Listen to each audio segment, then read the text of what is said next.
Assalamualaikum warahmatullahi wabarakatuh. Perkenalkan, nama saya Fadli Septian Anugrah dari kelas P4401. Di sini saya akan menjelaskan hasil pengerjaan saya di CLO5, yang dimana materinya itu persamaan diferensial biasa.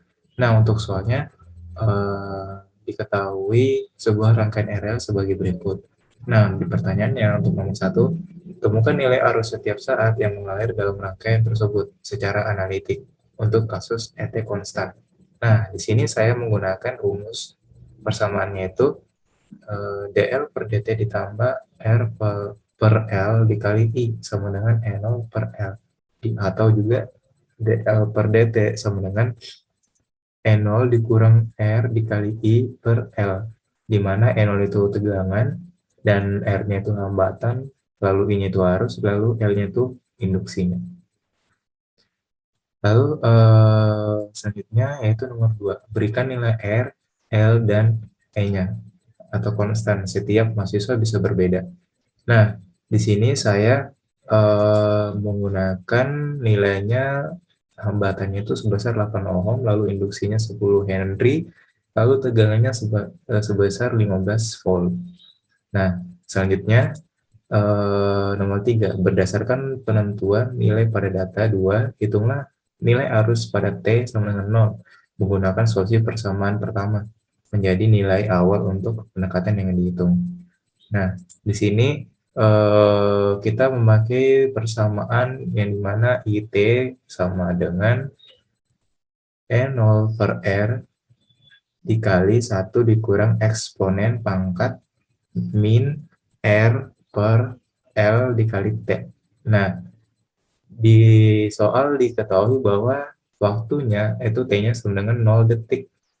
Nah, lalu untuk N0-nya itu kita peroleh dari data yang sebelumnya, yaitu ada R, L, dan E-nya. Nah, kita substitusikan. Nah, didapat di T saat 0 detik itu sama dengan 0. Nah, selanjutnya yaitu untuk nomor 4. Tentukan nilai arus pada suatu T sama dengan 10 detik dengan H sama dengan 0,5 detik. Selesaikan dengan menggunakan metode Euler, Hand, dan Runge-Kutta atau orde bebas.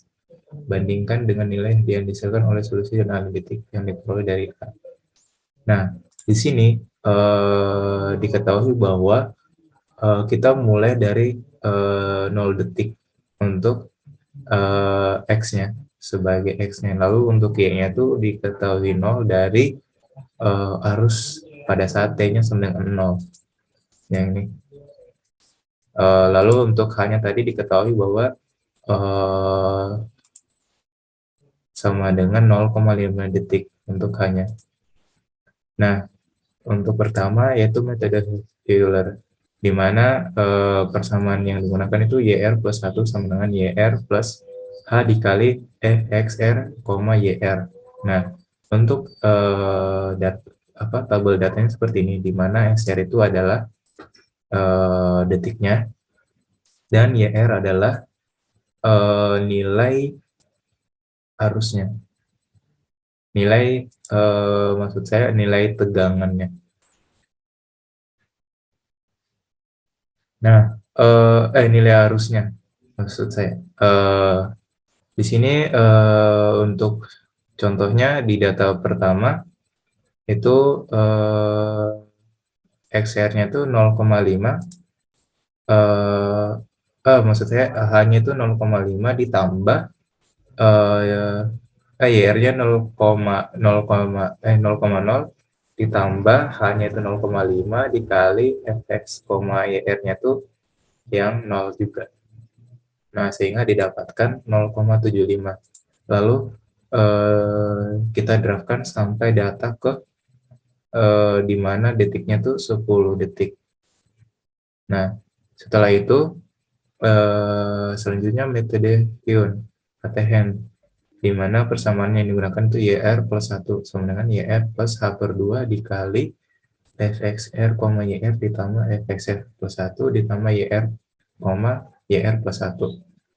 Nah, di sini tabelnya seperti ini, di mana penambahan metode Euler sebelumnya, di mana ada YR plus 1 Euler dan YR plus 1 Hyun.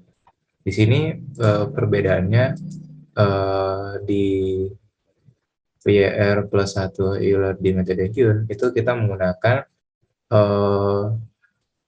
YR-nya itu yang untuk awal tuh 0, lalu dikalikan ditambah dengan hanya 0,5 dibagi 2, lalu eh maksud saya untuk YR plus 1 Euler itu menggunakan ini, persamaan ini, YR plus H dikali Fx R, YR. Nah, rumusnya seperti ini bisa dilihat. Lalu didapatkan 0,75, dan untuk data kedua itu kita menggunakan yang YR-nya itu apa? Maksud saya yang harusnya yang itu kan diketahui bahwa rumusnya itu sama dengan dl per dt sama dengan E0 dikurangi R dikali arus per L. Nah, untuk arusnya itu masukkan yang YR plus 1 untuk data pertama, agar bisa mendapatkan YR plus 1 Euler di data kedua, didapat 1,1 sekian. Nah, untuk yang YR plus 1 Hyun itu menggunakan cara yang metode persamaan metode Y-Hyun. Nah, di sini kita menggunakan YR-nya itu I21 yang awal, data pertama, lalu G18 itu 0,5 dibagi 2, lalu B90 itu adalah apa? 15, lalu dikurangi dengan nilai R dikali I-nya yang harusnya itu yang ini, yang tadi yang 0,6, lalu dibagi dengan L-nya, lalu ditambah dengan B10-nya itu E-nya lagi, dikurangi dengan hambatan dikali yang untuk apa, harusnya yaitu yang YR plus 1 Euler dibagi dengan L-nya. Nah, setelah itu kita draft kedua tersebut sampai bawah, didapat 1,87416. Lalu untuk metode Rumekuta itu kita bebas memilih orde berapa. Nah, di sini saya menggunakan metode Rumekuta orde 3, di mana metode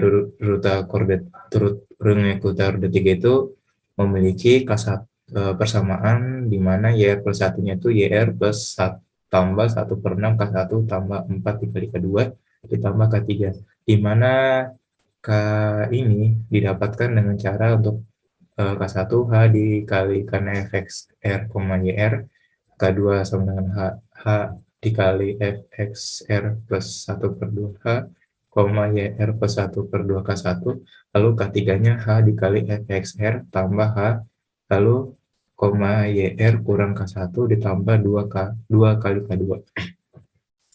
Nah, di sini tabelnya seperti ini. Kita menggunakan tabel seperti ini, di mana K1 tadi rumusnya seperti ini, didapat seperti ini, lalu K2, K3. Nah, untuk rumusnya YR plus 1-nya itu yang ini. Nah, tinggal kita YR-nya itu yang data ke 0 ditambah 1/6 dikali K1 tambah 4 dikali K2 tambah K3-nya sama dengan 0,62. Lalu kita draftkan sampai data ke detik 10 sama dengan 1,8746. Nah, di sini kita bisa lihat bahwa perbandingan nilainya untuk metode Euler, metode Hirt, dan metode Rumekuta orde 3 itu hanya di bagian komanya saja, yaitu 1,87493 di metode Euler dan 1,87416 di metode Hand, Lalu untuk yang terakhir metode Rengabuta orde 3 itu 1,8746. Nah, selanjutnya itu nomor 5. Baik, selanjutnya yaitu nomor 5, analisis hasil penyelesaian dari ketiga metode tersebut. Nah, untuk analisisnya, setelah menggunakan ketiga metode tersebut, perbandingan nilai arusnya yaitu sebagai berikut. Nah, untuk metode Euler didapatkan 1,87493 ampere, lalu metode Hand 1,87416 ampere, lalu yang terakhir metode Rengabuta order 3 1,8746 ampere. Bisa dilihat bahwa dari masing-masing metode yang digunakan memiliki nilai arus yang hampir sama atau bisa dibilang sama, hanya saja beda di belakang angka komanya. Nah, untuk metode pertama yaitu metode Euler. Metode Euler merupakan metode paling sederhana yang diturunkan dari data Taylor. Metode Hand merupakan salah satu peningkatan dari metode Euler, di mana metode ini melibatkan dua persamaan. Yang tadi dua persamaan tersebut disebut sebagai persamaan prediktor yang digunakan untuk memprediksi nilai integrasi awal. Lalu yang persamaan kedua itu disebut sebagai persamaan korektor yang mengoreksi hasil integrasi awal. Lalu yang terakhir adalah metode Runge-Kutta, adalah alternatif lain dari metode Dirac-Taylor yang tidak membutuhkan perhitungan turunan. Metode ini berusaha menempatkan derajat ketelitian yang lebih tinggi dan sekaligus menghindari keperluan mencari turunan yang lebih tinggi. Nah, sekian dari saya, kurang lebihnya mohon maaf. Wassalamualaikum warahmatullahi wabarakatuh.